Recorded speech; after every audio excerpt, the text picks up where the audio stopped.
Hello everyone, कैसे आप लोग। मैं रितु एक बार फिर से स्वागत करती हूँ आपका अपने यूट्यूब चैनल पे। तो दोस्तों, हम लोगों ने ज्योग्राफी में इससे पहले जो है हिमालय का विभाजन जो है वो पढ़ लिया था। ट्रांस हिमालय, बृहद हिमालय, मध्य हिमालय। ठीक है, इसके आगे हम लोग पढ़ेंगे हिमालय का प्रादेशिक विभाजन। ठीक है, वह तो हमने क्या पढ़ा था पहले, जो हिमालय का था आपका,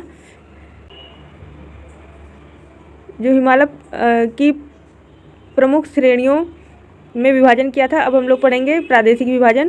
ठीक है ना, प्रादेशिक विभाजन में आ जाएगा पहला है पंजाब हिमालय। ठीक है ना, पंजाब हिमालय दोस्तों आ जाएगा पहला।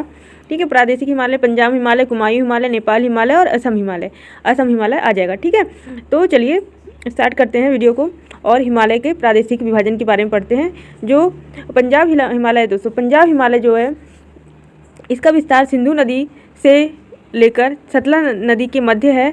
और जो सिंधु नदी है दोस्तों, सिंधु नदी और सतलज नदी के मध्य है। पर्वतीय भाग को हम लोग पंजाब हिमालय के नाम से जानते हैं। ठीक है ना, इसकी लंबाई 56 किलोमीटर है और कश्मीर हिमालय करेवा झीलीय निक्षेपों के लिए प्रसिद्ध है। और यहाँ पर जाफरान की खेती होती है दोस्तों। ठीक है, जाफरान की खेती होती है।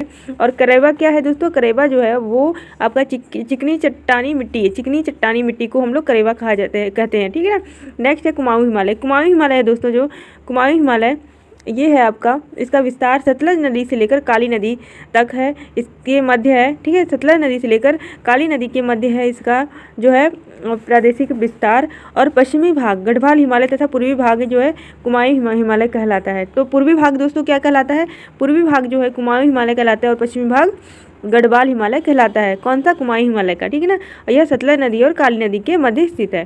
ठीक है, ये देख सकते हैं आप लोग, आप मैप में देख सकते हैं। ठीक है, इसके बाद है नेपाल हिमालय।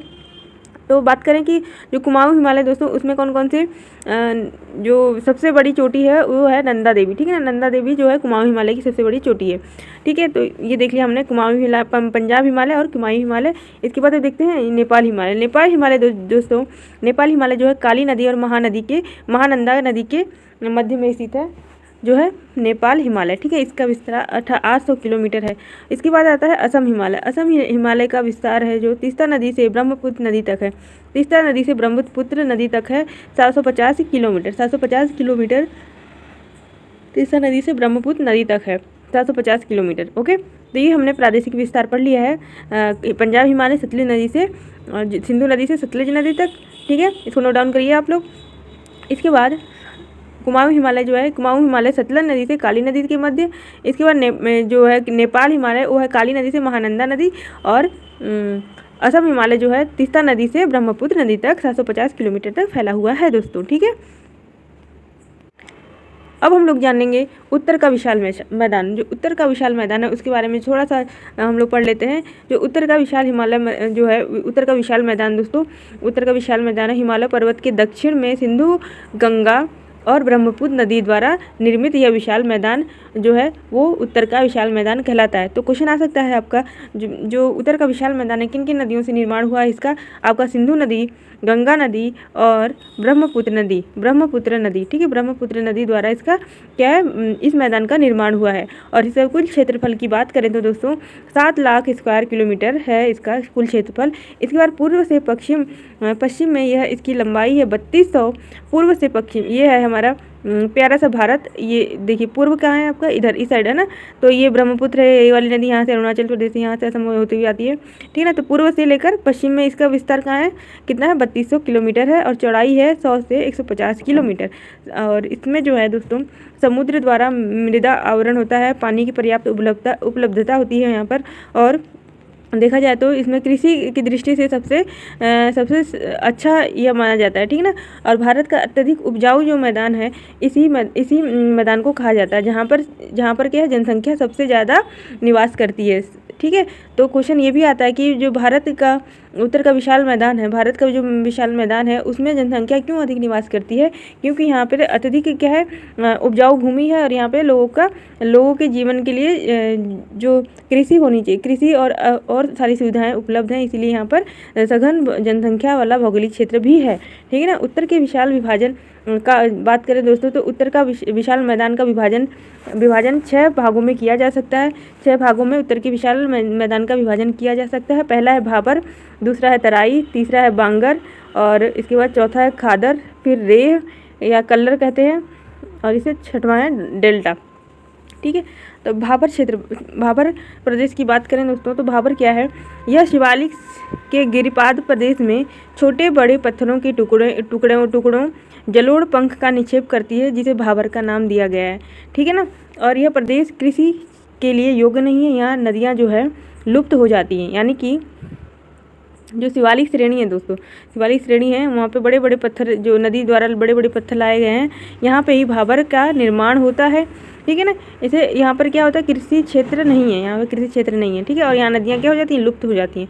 ठीक है, बड़े बड़े पत्थरों के नीचे। इसके बाद दूसरा तराई। तराई जो है दोस्तों, ये भाबर के दक्षिण में मैदान का वह भाग जहाँ भाबर की लुप्त नदियाँ फिर से भूतल पर प्रकट हो जाती हैं और तराई प्रदेश कहलाता है। अच्छा, इसकी बात करें तो यहाँ पे देखिए, सबसे पहले क्या है, नदियाँ जो है, नदी आपको बड़े बड़े पत्थर लेके आएगी, इसके बाद छोटे छोटे पत्थर लेके आती है। ठीक है ना। यहाँ पे बात करेंगे, ये जो नदी है, ये तो बड़े बड़े पहले पत्थर लेके आएगी, तो इसको हम लोग क्या कहेंगे, ये जो है ये भाबर है। ठीक है ना। इसके बाद फिर इसके बाद छोटे छोटे पत्थर लेके आएगी, ये तराई वाला क्षेत्र है। ठीक है, तराई वाला क्षेत्र है। यहाँ पर क्या है, जो लुप्त नदियाँ हैं वो दिखाई देने लग जाती हैं। ठीक है ना।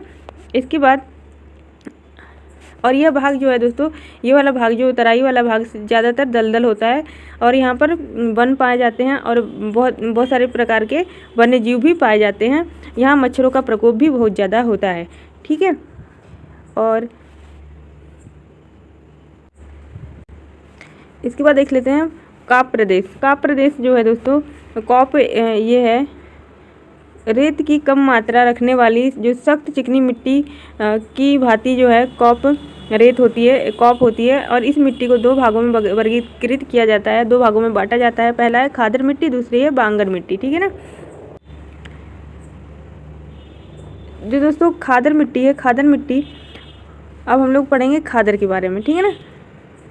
खादर जहाँ पर बाढ़ का पानी प्रतिवर्ष मतलब हर साल पहुँचता है, वहाँ पर खादर होता है। इसमें नदियाँ का बाढ़ का मैदान या प्रदेशी जो कछारी प्रदेश करते हैं। इसमें जो नदियों का जो बाढ़ है ना, उस बाढ़ का मैदान बनता है, और कछारी प्रदेश मतलब प्रदेश उसको कहते हैं। यहाँ पे करते नहीं दोस्तों, यहाँ पे कहते होंगे।